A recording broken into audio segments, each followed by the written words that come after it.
ইয়া রহমান ইয়া রহিম। এই যে বিজ্ঞানের আবিষ্কার হচ্ছে, বিজ্ঞানের আবিষ্কার যত বাড়বে কোরআন বোঝা তত সহজ হবে। সুবহানাল্লাহ। নবীজি কোরআন তেলাওয়াত করছেন আর অমুসলিমরা ইসলাম কবুল করে চলছে। কাফেরেরা সচেতন হয়ে গেল, আমাদের লোকগুলি তো আর ধরে রাখতে পারবো না, সব তো মুহাম্মদ সাল্লাল্লাহু আলাইহি ওয়াসাল্লামের পিছনে লাইন লাগাইছে। তখন তারা হযরত ওমরকে লাগিয়ে দিল, যেই লোকটাকে যেখানে পাওয়া যায় সেখানে মারে। হযরত ওমর রাদিয়াল্লাহু তাআলা আনহু তখন জাহিল, তিনি কাফের ছিলেন, মারার জন্য নেমে গেলেন। কোথায় পাওয়া যায় খুঁজতে খুঁজতে জানা গেল যে তিনি মসজিদে হারামে নামাজ পড়ছেন। পিছনে গিয়ে ওমর দাঁড়িয়েছেন, অপেক্ষা করছেন যে ঠিক আছে নামাজ পড়তেছে, নামাজ পড়াটা শেষ হোক, তারপরে আচ্ছা করে দেখবে।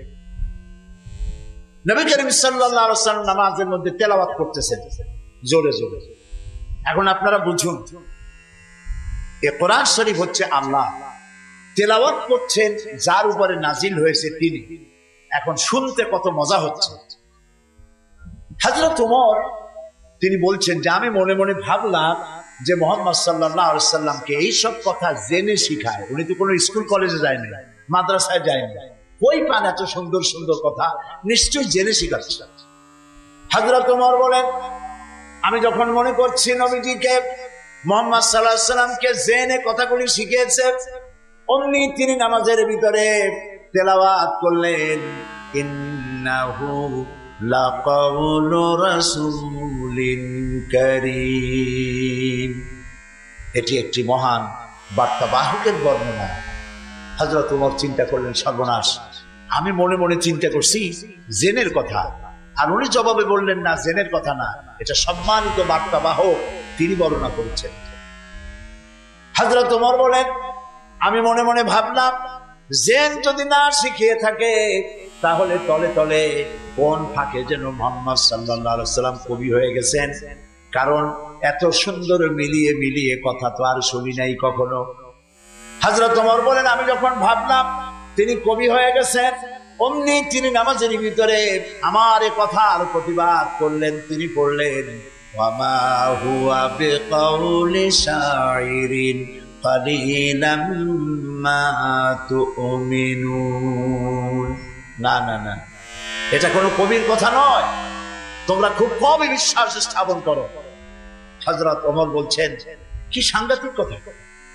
চিন্তা করলাম জেনের কথা কয় না, জেনের কথা না, চিন্তা করলাম কবির কথা মনে মনে, আর উনি প্রকাশ্যে জবাব দিচ্ছেন যে কবির কথা না। তাহলে তো শুধু কবি, উনি কবি হন নাই, উনি গণকও হয়েছে, তা না হলে আমার মনের কথা বুঝে কেমনে? হযরত ওমর বলেন আমি যখন মনে মনে চিন্তা করলাম তিনি গণক হয়েছেন, অমনি নামাজের ভিতরে তিনি আমার এই কথারও জবাব দিয়ে দিলেন। তিনি বললেন ওয়ালা বিকাউলি কাহিনিন কালিলাম মা তাযাক্কারুন। না, এটা কোনো গণকের কথা নয়। সুবহানাল্লাহ। তোমরা খুব কমই উপদেশ গ্রহণ করে থাকো। হযরত ওমর বলছেন এবার আমার পায়ের তলা থেকে যেন মাটি খসে যাচ্ছে। কি আশ্চর্য কথা, যা মনে চিন্তা করি তার জবাব আসে নামাজ থেকে। এটা জেনের কথা না, এটা কবির কথা না, এটা গণকের কথা না, তবে এটা কি? বিরাট এক জিজ্ঞাসাবাদক চিহ্ন আমার সামনে ঘুরপাক খাচ্ছে, তবে এটা কি? হযরত ওমর বলেন আমি যখনই চিন্তা করলাম তবে এটা কি, অমনি রাসূল নামাজের ভিতরে আমার সে কথার জবাব দিয়ে দিলেন। তিনি পড়লেন তানজিলুম মির রাব্বিল আলামিন। এটি হচ্ছে আল্লাহ রাব্বুল আলামিনের নাযিলকৃত কিতাব। হযরত ওমর বলছেন আমার মনে হচ্ছিল যেন ইসলাম তার সব শক্তি নিয়ে তার শেকড় সূত্র আমার কলিজার মধ্যে গেড়ে বসতেছে। কোরআন এক বৈপ্লবিক পরিবর্তন এনেছিল তদানীন্তন সমাজের মধ্যে। যারা চোর ছিল, ডাকাত ছিল, রাসূলুল্লাহ মেসমেরিজম করেননি, জাতিকে হিপনোটাইজ করেননি। গোটা জাতি চোর, ডাকাত, জেনাকার, বদমাশ, সন্ত্রাসী, সুদখোর, গোটা জাতির মধ্যে একটি বিরাট পরিবর্তন এসে গেল। যারা ছিল চোর, যারা ছিল ডাকাত, তারা মানুষের সম্পদের পাহারাদার হয়ে গেল। সুবহানাল্লাহ বলবেন না? যারা নারীর সতীত্বের জম ছিল তারা নারীর সতীত্বের সংরক্ষণকারী হয়ে গেল। যারা যারা সুদভিত্তিক অর্থনীতি দিয়ে গোটা সমাজের সম্পদকে কক্ষিগত করেছিল, তারা কোরআনের সংস্পর্শে এসে সারা জীবনের সঞ্চিত সব সম্পদ অবারিত উন্মুক্ত হস্তে গরিব জনসাধারণের জন্য দুহাতে বিলায় দিতে লাগলো। এই যে বিরাট পরিবর্তন আসলো, সেই পরিবর্তন আনার পেছনে কাজ করেছে যে কিতাবখানা, সেই কিতাবের নাম কোরআন। বলেন জোরে, কোরআন। এই কোরআন শরীফকে আল্লাহ তাআলা হেফাজত করার দায়িত্ব নিয়েছে। বেদ বলেন, বাইবেল বলেন, সমস্ত ধর্মীয় পুস্তকগুলি উল্টাপাল্টা হয়ে গিয়েছে, কোনটার অরিজিনালিটি নাই। আপনি চ্যালেঞ্জ করতে পারেন বুক ফুলাইয়া, বর্তমান বিশ্বে খ্রিস্টানদের কাছে যে বাইবেল আছে, লুক, যোহন, মার্ক, মথি, scripture, new testament, old testament বলতে যা কিছু বুঝায়, ওদের কাছে আল্লাহর কিতাব বলে তারা যে দাবি করে, চ্যালেঞ্জ হয়েছে বর্তমান যুগে খ্রিস্টানদের কাছে যে বাইবেল আছে এর মধ্যে একটি ওয়ার্ডও আল্লাহর নয়, সব তাদের বানানো। এই চ্যালেঞ্জের মোকাবেলা খ্রিস্টান জগৎ করতে পারে না, কিন্তু কোরআন শরীফ সম্পর্কে এই কথা কেউ বলতে পারবে না যে একটি অক্ষরও মানুষের তৈরি করা। সুবহানাল্লাহ। এটিকে হেফাজত করেছেন কে? আল্লাহ রাব্বুল আলামিন বলেন, ইন্না নাহনু নাযালনা যিকরা ওয়া ইন্না লাহু লাহাফিজুন। কোরআন নাজিল করেছি আমি, আর সংরক্ষণের দায়িত্ব আমি আল্লাহ আমার নিজ হাতে গ্রহণ করেছি। সুবহানাল্লাহ। কোরআন হেফাজতের ব্যবস্থা দেখুন, আল্লাহ তাআলা কোরআন হেফাজত করেছেন। সিন্ধুকের ভিতরে করেন নাই, তাহলে পোকামাকড়ে খাইতে পারতো, নষ্ট করে ফেলতে পারতো। ব্যাংকের লকারে রাখেন নাই, লোহার সিন্ধুকে রাখলে এটা ড্যাম হতে পারতো, এটা ফাঙ্গাস পড়তে পারতো, এটা নষ্ট হয়ে যেতে পারতো। আল্লাহ তাআলা হেফাজতের এমন ব্যবস্থা করলেন যা পৃথিবীর কোন জাতির ধর্মীয় গ্রন্থকে হেফাজতের এই ব্যবস্থা নাই। সেটা কি? সেটা হলো আলমারিতে নয়, সিন্ধুকে নয়, ব্যাংকের লকারে নয়, মানুষের মেমোরির ভিতরে, কলিজার মধ্যে, ব্রেনের মধ্যে আল্লাহ পাক কোরআনকে হেফাজত করে দিয়েছেন। এমন জায়গায় রেখেছেন যেখান থেকে ফাঙ্গাস পড়া অথবা পোকামাকড় ঢুকে, তেলা পোকা, উই পোকা, সার পোকা ঢুকে নষ্ট করবে এমন কোনো সম্ভাবনা নাই। চুরি হবে, ডাকাতি হবে, পরিবর্তন হবে এমন কোনো সুযোগ নাই। কোরআন মানুষকে মুখস্থ করা আল্লাহ সহজ করেছেন। সুবহানাল্লাহ। সূরা কামার, সূরা কামারের মধ্যে আল্লাহ রাব্বুল আলামিন 4 বার বলেছেন, ওয়ালাকাদ ইয়াসসারনাল কুরআনা লিযিকর ফাহাল মিন মুদ্দাকির। অবশ্যই কোরআন মুখস্থ করার জন্য আর বোঝার জন্য আমি আল্লাহ মানুষের কাছে সহজ করে দিয়েছি। সুবহানাল্লাহ। মানুষ এখন মুখস্থ করতেছে।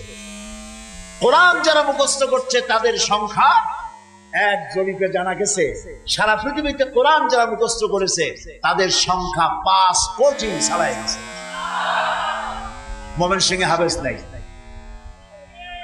আছে সর্বত্র। সেবার লন্ডনে এক মাদ্রাসায় আমাকে দাওয়াত করা হলো, হেফজখানা। যারা মুখস্থ করেছে কোরআন তাদের মাথায় পাগড়ি পরাবার জন্য। এখন মাদ্রাসা মুখস্থ করা, কোরআন মুখস্থ করার মাদ্রাসা লন্ডনে হয়েছে, আলহামদুলিল্লাহ। ইসলাম ডুবাই দেবো, মিটাই দেবো, যতই চিল্লা, এটা বন্ধ করার ক্ষমতা পৃথিবীর কোন মানুষের নাই। এটা বন্ধ করার ক্ষমতা বুশের নাই, বুশের বাবেরও নাই। সুবহানাল্লাহ বলো। প্রিয় ভাই সব, সেই ইংল্যান্ড আজ আর নাই যে ইংল্যান্ডে এখন থেকে 150 বছর আগে মাত্র একটা মসজিদ ছিল। সেই ইংল্যান্ডে এখন মসজিদের সংখ্যা 8000 ছাড়াই গেছে। কেমনে বন্ধ করবা ইসলাম? ফেরাউন যত চেষ্টা করছে মুসারে আসতে দেবে না। আল্লাহ মুসা আলাইহিস সালাম দিয়ে ফেরাউনের ঘরেই লালন পালন করছে, ঠিক কিনা? তো সেই মাদ্রাসার ছাত্রদেরকে মাথায় পাগড়ি পড়াতে পড়াতে 10-12 জন ছেলে, ছোট্ট একটা ছেলে আসছে, এতটুকু। আমি জিজ্ঞেস করলাম এ কি? আমি মনে করছি সে বোধহয় আন্দাজে আসছে পাগড়ি নেওয়ার জন্য। তাই বললাম এ কি? বলে যে এর মাথায় তো পাগড়ি দিবেন কেন? যত হাফেজ। আশ্চর্য, কত বয়স কত? 7-7.5 বছর হবে। সুবহানাল্লাহ, আমার চোখে পানি এসে গেল। আমার কাছে মনে হলো যেন আল্লাহ তাআলা প্রশান্ত মহাসাগরকে একটা ঝিনুকের মধ্যে আল্লাহ তাআলা ঢুকাই দিয়েছে। কোরআনের হেফাজতের মালিক কে? আরো জোরে বলুন। তিনি হেফাজতের দায়িত্ব নিয়েছেন। এখন এই কোরআন থেকে আমি কিছু কথা আলোচনা করতে চাই স্বল্প সময়ের মধ্যে। আলোচনা করব সেই জায়গা দিয়ে যেই জায়গাটির দিকে আলোচনা করলে পরে আমাদের আকীদা দুরস্ত হয়ে যাবে। আল্লাহ তো সংখ্যা বেশি চান না, আল্লাহ চান কোয়ালিটি। কোয়ান্টিটির প্রয়োজন না, কোয়ালিটির প্রয়োজন। 313 জন মুসলমান দিয়ে যা হয়েছে, আজকে পৃথিবীতে 150 কোটি মুসলমান দিয়ে তা হচ্ছে না। ঠিক কিনা বলেন? সত্য কিনা? এমন সময় তো ছিল যখন মুসলমানেরা একটা খেজুর ছিঁড়ে ছিঁড়ে 8-10 জন দাঁতে লাগাইয়া চাবাইছে। এক গ্লাস পানি অনেকজন মানুষের ঠোঁট ভিজিয়ে তারপরে লড়াই করেছেন। এরপরে গোটা পৃথিবীর অর্ধেকটা পৃথিবী মুসলমানদের পায়ের উপরে চুমো খেয়েছে। আজ মুসলমানের সংখ্যা বেড়েছে কিন্তু কোয়ালিটি বাড়েনি। কোয়ালিটি বাড়াবার জন্য ফাউন্ডেশন হচ্ছে তাওহীদ, তাওহীদে বিশ্বাস, শিরক থেকে বাঁচা আর তাওহীদে বিশ্বাসে স্থাপন করা। এই আকীদা যদি মজবুত না হয় তাহলে আমাদের সংখ্যা যতই বাড়ুক, কাফের এবং দুশমনদের সামনে আমরা হেয় প্রতিপন্ন, লাঞ্ছিত হতে বাধ্য হব। সেই জন্য আমি আপনাদের সামনে একটি জায়গা থেকে আলোচনা করতে চাই। তার আগে শয়তানের ওয়াসওয়াসা থেকে পানাহ চেয়ে নিতে হবে, কারণ শয়তান চায় না যে আমরা আল্লাহর কথা শুনি। শয়তান কি চায়? সেজন্য আল্লাহ তাআলা বলেছেন কোরআন তেলাওয়াতের সময় শয়তানের ওয়াসওয়াসা থেকে আমার কাছে পানাহ চেয়ে নিন।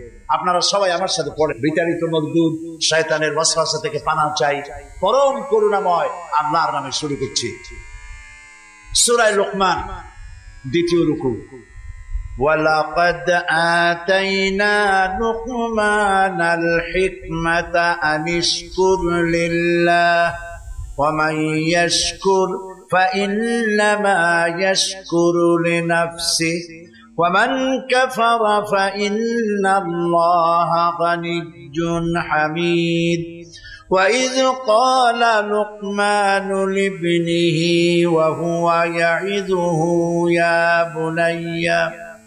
يا بني لا تشرك بالله إن الشرك لظلم عظيم صدق الله العظيم। দুটি আয়াত আমি আপনাদের সামনে তেলাওয়াত করেছি। অর্থ হচ্ছে, আর অবশ্যই আমি লোকমানকে জ্ঞান দান করেছি এবং তাকে বলেছি যে তুমি আল্লাহর প্রতি কৃতজ্ঞ হও। ওমাই ইয়াশকুর ফাইন্নামা ইয়াশকুরু লিনাফসি, আর যে ব্যক্তি কৃতজ্ঞ হয় সে তার নিজের জন্যই কৃতজ্ঞতা প্রকাশ করে।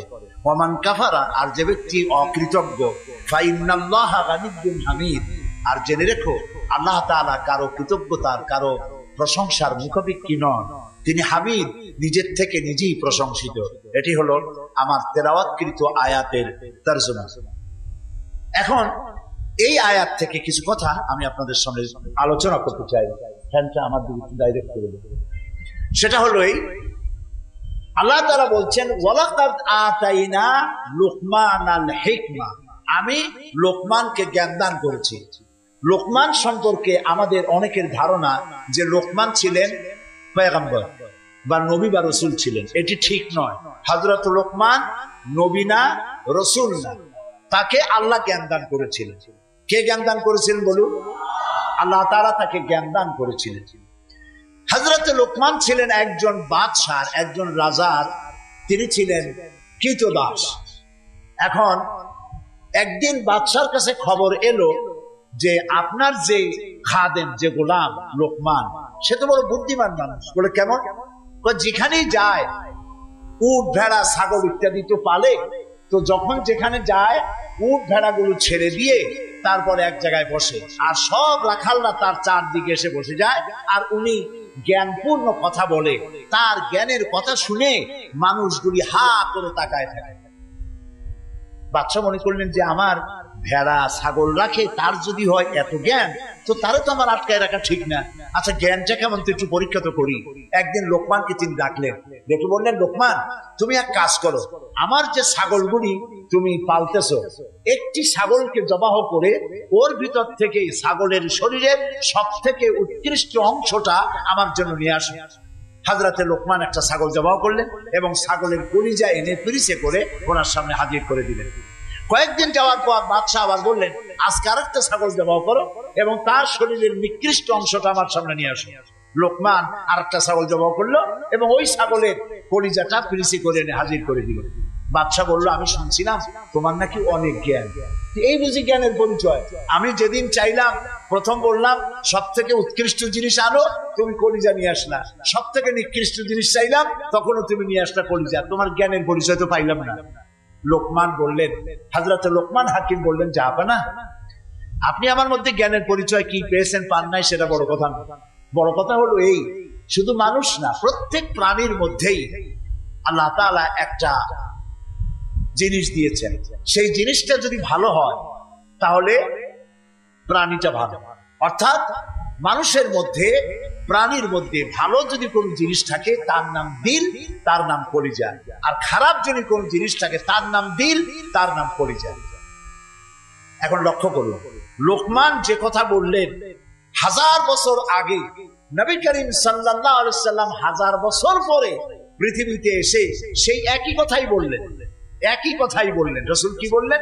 আল্লাহর নবী বললেন, ইন্না ফিল জাসাদে মুদগাতান, মানুষের শরীরের মধ্যে এক টুকরা গোশত আছে। গোশত টুকরা ভালো, গোটা শরীর ভালো। গোশত টুকরা খারাপ, গোটা শরীর খারাপ। আলা ওয়াহিয়াল কালব, সেটা হলো হৃৎপিণ্ড, সেটা হলো কলিজা।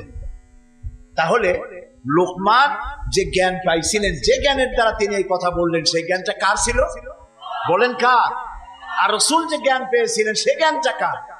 কাজী আল্লাহর পক্ষ থেকে যে জ্ঞান আসে সেই জ্ঞানের কথা একরকম হয়, কিন্তু বুদ্ধিজীবী, দার্শনিক, তাদের কথা এক হয় না, বিজ্ঞানীদের কথাও এক হয় না। বিজ্ঞানের তো একটা থিওরি এরকম আছে যে বিজ্ঞানের কোনো থিওরি ফাইনাল নয়। বুদ্ধিজীবীদের কথাই ধরুন, কার্ল মার্কস বলেছেন মানুষ পেট সর্বস্ব জীব, আলফ্রেড বলেছেন মানুষ সেক্স সর্বস্ব জীব, আবার ডারউইন এসে বললেন এগুলি তোমরা যা বলো একটাও ঠিক না, মানুষ মোটে মানুষই না। বলে মানুষ কি?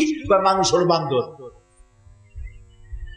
তো চিন্তাবিদ, বুদ্ধিজীবী, দার্শনিক, তাদের কথায় মিল নাই, নবীদের কথায় মিল আছে না নাই? বলেন, জোরে বলেন, আছে না নাই? আপনি কি এইরকম একজন দুইজন নবীর খবর জানেন? এক নবী বলেছে আল্লাহ এক, আর একজন বলেছেন বেশি হইতে পারে, নাউজুবিল্লাহ। শুনেছেন এরকম? একজন বলেছে মৃত্যুর পরে আরেকটা জীবন আছে, কবর আছে, হাসর আছে, বিচার আছে, সিরাত আছে, মিজান আছে, বেহেশত আছে, দোজখ আছে। আর এক নবী বলছেন নাও থাকতে পারে। এরকম হয়েছে? হয় নাই। আদম আলাইহিস সালাম থেকে মুহাম্মদ সাল্লাল্লাহু আলাইহি সাল্লাম পর্যন্ত সমস্ত নবীদের কথা কয় রকম? স্লোগান কয়টা? সব নবীদের স্লোগান একটি, আর তাদের সবার কথা এক। কারণ তাদের কাছে যে কথা এসেছে একটি অফিস থেকে এসেছে। অফিসটা কার? চিল্লায় বলুন। সমস্ত নবীদের স্লোগান এক ছিল। আদম আলাইহিস সালাম থেকে শুরু করে বিশ্ব নবী মুহাম্মদ রাসূলুল্লাহ সাল্লাল্লাহু আলাইহি ওয়াসাল্লাম পর্যন্ত সব নবীদের স্লোগান ছিল লা ইলাহা ইল্লাল্লাহ, লা ইলাহা, লা ইলাহা ইল্লাল্লাহু মুহাম্মাদুর রাসূলুল্লাহ।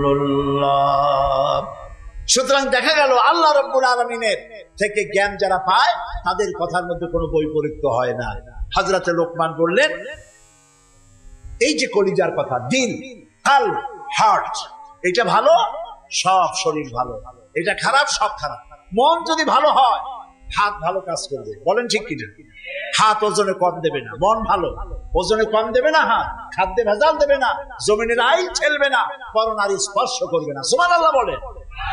আর মন যদি খারাপ হয়, চোখ শুধু খুঁজে বেড়াবে মেয়ে লোক কোথায়, পাও খুঁজে বেড়াবে খারাপ জায়গা কোথায়, হাত খুঁজে বেড়াবে খারাপ জিনিস কোথায়। ঠিক কিনা?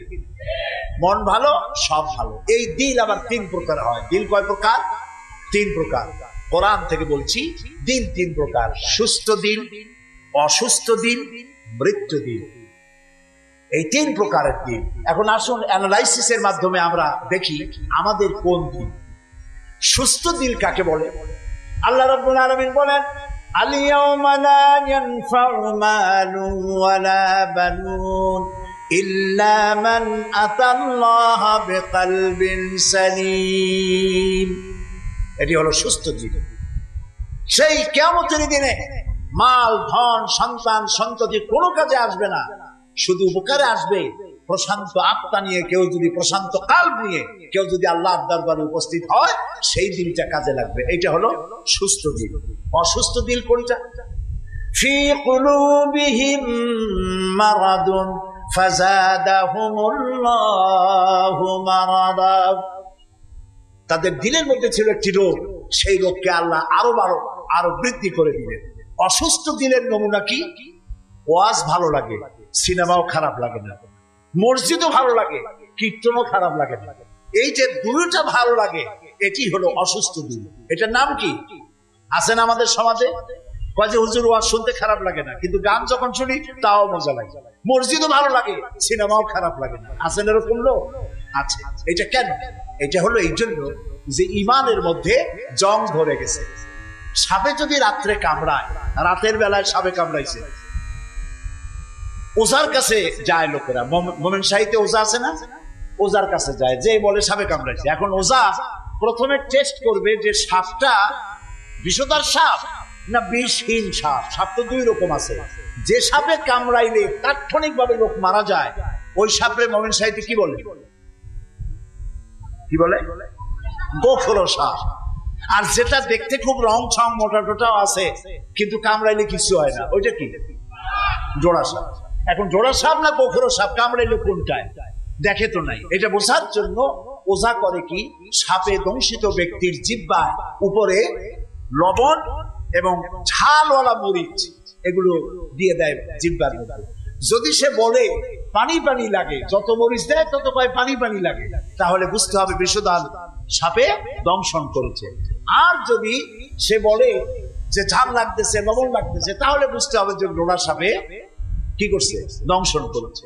এটি হলো সাপ যদি বিষধর হয়, তো বিষধর সাপের বিষে সর্বপ্রথম যে কাজটা করে সেটা হলো জিহ্বার স্বাদকে নষ্ট করে দেয়। মানুষের ইমানের জন্য সবথেকে বিষাক্ত সাপ হলো শয়তান। এ যখন মানুষকে ওয়াসওয়াসা দেয়, আর শয়তানের ওয়াসওয়াসা যখন মানুষ পড়ে যায়, তখন তার ইমানের স্বাদ নষ্ট হয়ে যায়। তখন সিনেমাও ভালো লাগে, মসজিদও ভালো লাগে, ওয়াজও ভালো লাগে, গান ভালো লাগে। এটি হলো অসুস্থ দিল। এবার মৃত্যু দিল কি? মৃত্যু দিল সম্পর্কে আল্লাহ বলছেন,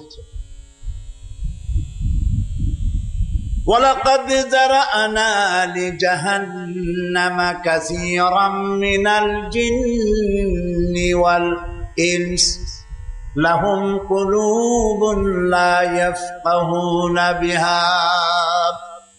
মানুষ আর জিনদের মধ্যে আল্লাহ তাআলা বলেন, আমি এক শ্রেণীর রেডিমেড জাহান্নামী তৈরি হয়েই আছে মানুষ এবং জিনের মধ্যে। ওরা কারা? লক্ষ্য করুন, মৃত্যু দিল কাদের? লাহুম কুলুবুন লা ইয়াফকাহুনা বিহা, যাদেরকে আমি হৃদয় দিয়েছি, বিবেক দিয়েছি, সব বোঝে, আমারে বোঝে না। আছেন এরকম কিছু বুদ্ধিজীবী? বলেন আছে না? কবি আছেন এমন কিছু, সাহিত্যিক আছেন এমন কিছু। নারীর সৌন্দর্য, নারীর রূপের সৌন্দর্যের ব্যাপারে কবিতা লিখতে লিখতে কলমের কালি শেষ হয়ে যায়, কিন্তু এই সৌন্দর্য কে দিলেন তার চিনতেই পারল না। ফুলের ব্যাপারে গান লেখে, কবিতা লেখে, ফুলের রং, ফুলের গন্ধ। প্রজাপতি, প্রজাপতি কে এত সুন্দর করে, কোন শিল্পী তোমার ডানায় এত সুন্দর রং দিল, তার গান তৈরি করে, কিন্তু প্রজাপতির রং কে দিল আরে খুঁজে পায় না। তারপরে বলে কি? বলে যে সব বুঝেছি, শান্তিনিকেতন গিয়া পড়ে শুনিয়া, সাহিত্যের উপরে ডক্টরেট ডিগ্রি নিয়া কয় সব বুঝেছি। বলে বাবা কি বুঝেছো? কয় দেয়ার ইজ নো গড। সারা জীবন বসে বুঝলো যে প্রভু বলতে কেউ নাই, আল্লাহ বলতে কেউ নাই। বলে নাউযুবিল্লাহ, লাহুম কুলুবুন লা ইয়াফকাহুনা বিহা, সব বোঝে কিন্তু আল্লাহরে চেনে না। নিজের শরীরটা দেখে, আল্লাহরে খুঁজে পায় না। আরে তুমি তো তোমার শরীরটা দিয়েই আল্লাহরে চিনতে পারো। সুবহানাল্লাহ। শরীরটা দিয়ে আল্লাহরে চেনা যায়। এই যে দুটো চোখ, এই চোখ দিয়ে সব সময় আমরা নেগেটিভ দেখি। সব সময় প্রতিটি চিত্র, প্রতিটি মুহূর্তে নেগেটিভকে পজিটিভ করে দেখায় কে? কে দেখায়? সুবহানাল্লাহ। এত সুন্দর দুটি চোখ আল্লাহ দিলেন, চোখের মধ্যে আল্লাহ আবার পানি দিয়ে দিলেন। পানি মানে কান্নার পানি না, এমনি চোখে পানি আছে। আপনি চোখে পলক মারেন, পলক মারেন না? কথা না বললে বুঝি কি? এই যে পলক মারেন, এটা কি ইচ্ছে করে মারেন না অটোমেটিক হয়? অটোমেটিক হয়। ইচ্ছে করে মারলে ভটর ভটর করে। আপনি নিজের অজান্তেই চোখগুলি পলক মারে কেন? আল্লাহ রাব্বুল আলামিন মানুষের কল্যাণের জন্য এমন অটোমেটিক ব্যবস্থা করে তিনি রেখে দিয়েছেন। শহরে, বন্দরে, গ্রামে, নগরে, গঞ্জে বাতাসের ভিতরে পলিউশন আছে, রোগের জার্ম আছে, বাতাসের ভিতরে উড়ে বেড়ায়, অনবরত চোখের ভিতরে প্রবেশ করে চোখ নষ্ট করে দিতে পারে। এই জন্য রব্বুল আলামিন চোখের ভিতরে পানি ধরনের এক রকম মেডিসিন রেখে দিয়েছেন। প্রতি মুহূর্তে চোখ পলক মেরে মেরে চোখকে আল্লাহ তাআলা ক্লিন করে দিতেছেন। শরীরের ভিতরে একটা শরীর দিয়ে আল্লাহকে চেনার জন্য যথেষ্ট। এই শরীরে আল্লাহ অসংখ্য রগ রেশা দিয়েছেন। মাথা থেকে শুরু করে পা পর্যন্ত যতগুলি নার্ভ আছে, সবগুলি নার্ভ ছিঁড়ে ছিঁড়ে যদি জোড়া লাগানো যায়, পুরা পৃথিবী একবার ঘুরে আসা যাবে। সুবহানাল্লাহ করতে ইচ্ছে করে না? আর যদি পাশাপাশি সাজায় রাখেন, 3 একর জমিন লাগবে একটা মানুষের রগ সাজায় রাখতে। এই রগগুলি দিয়ে আপনি আমি যা খাই, এটাকে বলা হয় কার্বোহাইড্রেট। চাউল, চাউল জাতীয় খাদ্য, আটা, আটা জাতীয় খাদ্য, চিনি, চিনি জাতীয় খাদ্য, আর ডাল, ডাল জাতীয় খাদ্য। এই 4 প্রকারের খাদ্য হলো কার্বোহাইড্রেট। এগুলি মানুষে খাইলে পরে শরীরের ভিতরে এর থেকে রক্ত হয়, এর থেকে পেশাব পায়খানা হয়ে বর্জ্য বেরিয়ে যায়। আর যেটা রক্ত হয়, সেই রক্তটাকে গোটা শরীরে প্রবাহিত করে শরীরটাকে আল্লাহ উষ্ণ রাখেন। সেজন্য এত রগ রেশা দিয়েছেন। এখন এই রক্তগুলিকে মাথা থেকে শুরু করে পা পর্যন্ত পৌঁছে দেওয়ার জন্য আল্লাহ একটা জেনারেটর রেখে দিয়েছেন বুকের মধ্যে। কত বুদ্ধি করে জেনারেটর নামটা কি? মাশাআল্লাহ, বুঝে ফেলেছেন। জেনারেটরের নাম হার্ট। সেটা অনবরত সিস্টোলিক এন্ড ডায়াস্টোলিক এভাবে করে সম্প্রসারণ সংকোচন এরকম করতেছে। চিকিৎসা বিজ্ঞানীরা বলেছেন, মানুষকে মাথা থেকে শুরু করে কাটাকাটি করে সব বুঝেছি, কিন্তু হার্ট এরকম এরকম করে কেন, এর উৎস আজ পর্যন্ত পৃথিবী খুঁজে পায় না। এটি এভাবে করে করে রক্ত ছড়িয়ে দিচ্ছে। এখন দেখেন আল্লাহর খোঁজার ব্যবস্থা। মানুষ খাইয়া খাইয়া তারপরে হার্টের মধ্যে চর্বি গিয়ে জমে। হার্টের মধ্যে যে করোনারি আর্টারি, করোনারি আর্টারির মধ্যে গিয়ে চর্বি জমতে লাগে। হঠাৎ করে রক্ত প্রবাহ যখন বন্ধ হতে থাকে, আর চলতে পারে না, তখন অ্যানজাইনা হয়, হার্টে বেদনা শুরু হয়। এই বেদনা শুরু হলে তাড়াতাড়ি ডাক্তার এনজিওগ্রাম করে তারপর দেখে কতটা নষ্ট হয়েছে। ওইটাকে যদি প্রয়োজন হয় রগ বদলাবার, তখন তাকে বাইপাস করা হয়। বাইপাস করে নতুন রগ লাগাতে হবে। এখন বলেন এই নতুন রগ কোথায়? গরুর রগ লাগাইলে হবে? বলেন, ছাগলের রগ? এখন আল্লাহ রাব্বুল আলামিনকে চেনা সহজ। ওই রাব্বুল আলামিন এমন সুন্দর ব্যবস্থা রেখেছেন, কারো যদি বাইপাস ওপেন হার্ট সার্জারি করার যদি প্রয়োজন হয়, রগের যদি 2-4টা রগ যদি লাগে, আল্লাহ রাব্বুল আলামিন মানুষের হাতের মধ্যে, পায়ের মধ্যে স্পায়ার পার্টস কতগুলি রগ রেখে দিয়েছেন। ডাক্তারেরা পা থেকে, হাত থেকে সেই রগগুলি নিয়ে হার্টের ভিতরে ওই রগ লাগিয়ে দিয়ে নতুন ভাবে আবার রক্ত সঞ্চালনের ব্যবস্থা করে দেয়। জালিকুমুল্লাহু রাব্বুকুম, এই হচ্ছে তোমাদের রব। সুবহানাল্লাহ বলে। ইনি আল্লাহ যিনি এই ব্যবস্থা করেছেন। কিডনি লাগে একটা মানুষের জন্য কয়টা? না না, 2টা লাগে না, কিডনি লাগে একটা। কিন্তু আল্লাহ তাআলা দিবেন কয়টা? 2টা। একটা যদি অকেজো হয়ে যায়, তো আরেকটা দিয়ে যেন কাজ হয়। লক্ষ্য করুন, আপনার মেমোরি, আপনার মগজ, আপনার ব্রেন, যে ব্রেনটা, যে মগজটা মাথার মধ্যে আছে, এই মগজের মধ্যে রয়েছে অসংখ্য সেল, কোষ, CELL, অসংখ্য কোষ। মেমোরি কোষ, বুদ্ধির কোষ, শোকের কোষ, সুখের কোষ, অনুভূতির